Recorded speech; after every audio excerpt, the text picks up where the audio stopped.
Subject మాట్లాడండి, deviation కాకండి మీరు దయచేసి. సార్ స్పీకర్ సార్ అటు కూడా చెప్పాలి. అక్కడ కూడా సభానాయకుడు కూడా అయ్యల పేర్లు చెప్పుకొని మేనేజ్మెంట్ కోటాలను సభానాయకుడు మాట్లాడు.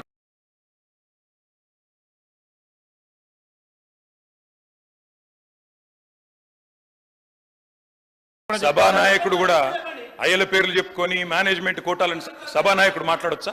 ఇది సంస్కారమా? ప్లీజ్. మరి నేను ఒక సభ్యుడిని, నా హక్కులు కూడా మీరే కదా కాపాడాలా? వారు మాట్లాడినప్పుడు తప్పకుండా సమాధానం చెప్పాలి. అధ్యక్ష, నేను ఒకటే చెప్తా ఉన్నాను. అధ్యక్ష తమరిని కోరేది, ఈరోజు మేము స్పష్టంగా చెప్తున్నాం, గవర్నమెంట్ ఏదైతే చర్చ ప్రారంభించిందో ఆ చర్చను మేము స్వాగతిస్తున్నాము, 100% సమర్థిస్తున్నామనే మాట నేను చెప్తా ఉన్నా. అయితే ఒకటేమంటే భవిష్యత్తులోనైనా శ్రీధర్ బాబు గారు, ఈరోజు మీరు బిజినెస్లో రెజల్యూషన్ అని ఇచ్చారు, భవిష్యత్తులో పెట్టండి. సబ్జెక్ట్ మీద చర్చ ఉంటే ఆ చర్చకు స్టేట్మెంట్ ఇవ్వండి, so that members can come prepared. ఇక అది వదిలేస్తే, ఆ మీమాంస వదిలేస్తే, అధ్యక్ష ఇప్పుడే నేను చెప్పాను అధ్యక్ష, మేము సీరియస్ విషయం కాబట్టి రెజల్యూషన్ సరిగ్గా పెట్టమని చెప్తున్నా వెంకరెడ్డి గారు. అధ్యక్ష, ఈ రకంగా మంత్రులు డిస్టర్బ్ చేయడం మాటికి పద్ధతి కాదు. సీనియర్ మెంబర్లు ఇదేం పద్ధతి అధ్యక్ష? స్వాగతిస్తున్నామని చెప్తే మళ్ళీ ఈ రకంగా ఇబ్బంది పెట్టడం ఏంది? ఇంత ఓపిక లేదేమో అధ్యక్ష. వెంకటరెడ్డి గారు ప్లీజ్ కూర్చోండి. అధ్యక్ష ప్లీజ్, నేను ఇస్తాను, కూర్చోండి.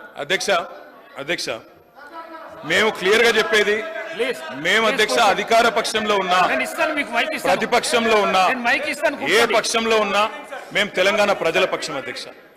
మేము ఈరోజు ఈ కాంగ్రెస్ ప్రభుత్వం ప్రవేశపెట్టిన ఈ చర్చను ఎందుకు సమర్థిస్తున్నామో, ఎందుకు స్వాగతిస్తున్నామంటే, తప్పకుండా రాష్ట్ర విశాల ప్రయోజనాల దృష్ట్యా, రాజకీయ ప్రయోజనాల కంటే కూడా రాష్ట్ర ప్రయోజనాలు ముఖ్యం కాబట్టి, తప్పకుండా రాష్ట్రంలోని ప్రజలకు న్యాయం జరగాలి కాబట్టి, నిన్న కేంద్ర బడ్జెట్లో అన్యాయం జరిగింది కాబట్టి తప్పకుండా ప్రభుత్వం ఈరోజు ఏదైతే చర్చను పెట్టిందో దాన్ని మేము సంపూర్ణంగా స్వాగతిస్తున్నామనే మాట మళ్ళొకసారి చెప్తా ఉన్నా అధ్యక్ష. ఇప్పటిదాకా శ్రీధర్ బాబు గారు మాట్లాడిన మాట, అక్కడ మేము 10 సంవత్సరాల నుండి మేము చెప్పింది అదే అధ్యక్ష, కొత్తదేమీ లేదు. అయితే వారు చెప్పిన దానిలో ఒకటి ఏమన్నారు అధ్యక్ష, వారు తెలంగాణ అన్న పదమే నిన్న బడ్జెట్ స్పీచ్లో వినబడలేదు అన్నారు. వాస్తవం, మీరు చెప్పేది కరెక్ట్ శ్రీధర్ బాబు గారు. ఎందుకు వినబడలేదు అధ్యక్ష? ఆనాడు ఉమ్మడి ఆంధ్రప్రదేశ్లో ఇదే శాసనసభలో తెలంగాణ అన్న పదం నిషేధించారు. ఈరోజు అధ్యక్ష పార్లమెంట్లో తెలంగాణ అన్న పదం లేదు అంటే దానికి కారణం ఒకటే అధ్యక్ష, అక్కడ బీఆర్ఎస్ లేకపోవడమే కారణం తప్ప ఇంకోటి కానే కాదు. గులాబీ జెండా ఎగిరినాకనే తెలంగాణ ఇక్కడ మెయిన్ స్టే అయింది, అక్కడ కూడా ఉండేది అధ్యక్ష. ఈరోజు అక్కడ లేదు అధ్యక్ష. కేంద్ర బడ్జెట్ చూసినాక ఇలా తెలంగాణ ప్రజలు ఏమనుకుంటున్నారంటే అధ్యక్ష, చాలా స్పష్టంగా లెక్కలు తప్పినాయి అధ్యక్ష. లెక్కలు తప్పినాయి అధ్యక్ష. 8+8 మామూలు గణితం అయితే 16 అధ్యక్ష. కానీ ఇవాళ 8+8 గుండు సున్నా అని తెలంగాణ ప్రజలు అనుకునే పరిస్థితి వచ్చింది అధ్యక్ష. ఇది వాస్తవం అధ్యక్ష.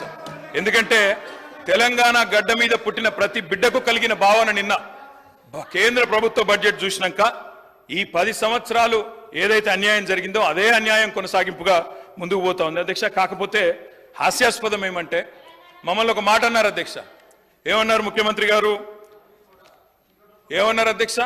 కేసీఆర్ గారు అనవసరంగా పంచాయతీ పెట్టుకున్నారు, ముఖ్యమంత్రిగా కేంద్ర ప్రభుత్వంతో పంచాయతీ పెట్టి కెలికి పంచాయతీలు పెట్టుకొని అనవసర బేసిజానికి వేయండి కాబట్టే 10 ఏళ్లలో ఏం కాలేదు, నేను అందుకే సఖ్యతతో ఉంటా అన్నారు. ఏమన్నారు అధ్యక్ష వారు? ఇక్కడ హైదరాబాద్లో ఒక మీటింగ్లో మోడీ గారు వస్తే ఏమని చెప్పినారు? మాది కేంద్ర ప్రభుత్వంతో ఇప్పటి నుంచి బంధాలు, అనుబంధాలు, సత్సంబంధాలు ఉంటాయి. మోడీ గారు పెద్దన్న లాంటి వారు, బడే బాయ్, నేను చోటే బాయ్ అన్నారు అధ్యక్ష. అన్నాదమ్ముల అనుబంధం మంచి అద్భుతమైన సినిమా పండించిన వేదిక మీద ముఖ్యమంత్రి గారు. మరి ఏమైంది అధ్యక్ష? ఈరోజు ఏం జరిగింది అధ్యక్ష? తన దాకా వస్తే గాని ఇవాళ శ్రీధర్ బాబు గారు మాట్లాడుతున్నారు సవతి తల్లి ప్రేమ, కక్ష, వివక్ష. మరి మేమేం చెప్పినాం అధ్యక్ష? మేము చెప్పింది కూడా గదే ఇన్ని రోజులు. ఇప్పుడు మీ దాకా వస్తే మీకు తత్వం అర్థమైంది. వాళ్ళు ఎట్లా వ్యవహరిస్తారో, ఎన్నిసార్లు తిరిగినా, ఎక్కే విమానం దిగే విమానం అన్నట్టు 20 సార్లు ఢిల్లీలు దిగినా ఆడ ఏం జరగదన్న విషయం ఇప్పుడు అర్థమైంది మీకు. ఇప్పటికైనా వాళ్ళ తత్వం బోధపడ్డందుకు చాలా సంతోషం అధ్యక్ష. కాకపోతే మాకు మీలాగా కొన్ని అలవాట్లు లేవు. మేము ప్రయత్నం చేసినాం, చాలా పనులు కూడా సాధించినాం. ఏమేమి సాధించినామో కూడా మీకు చెప్తాను. కానీ ఇతరులు సాధించింది మా ఖాతాలో వేసుకునే అలవాటు మాకు లేదు. కేంద్ర ప్రభుత్వం, ఆనాడు రాష్ట్ర ప్రభుత్వం, మేమందరం కూడా కొట్లాడి ఎలివేటెడ్ కారిడార్లు, రక్షణ శాఖ భూములు, ఇవన్నీ మా ప్రభుత్వ హయాంలో వర్క్ జరిగితే కాగితం మీరున్నప్పుడు వస్తే మేము సాధించినామని గొప్పలు చెప్పుకున్నారు. పర్వాలేదు, ఏం పర్వాలేదు. మేము 30,000 ఉద్యోగాలు ఇస్తే మీరు ఇచ్చినారని చెప్పుకున్నారు, అది కూడా పర్వాలేదు. కానీ ఇప్పటికైనా తత్వం బోధపడిందేమో అని చెప్పి నేను భావిస్తా ఉన్నాను. నేను మాట్లాడియండి శ్రీధర్ బాబు. గౌరవ కేటీ రామారావు గారిని కోరుతా ఉన్నా. ఈరోజు రెడ్డి గారు అధ్యక్ష, ఈ రకంగా మంత్రులు డిస్టర్బ్ చేయడం మాటి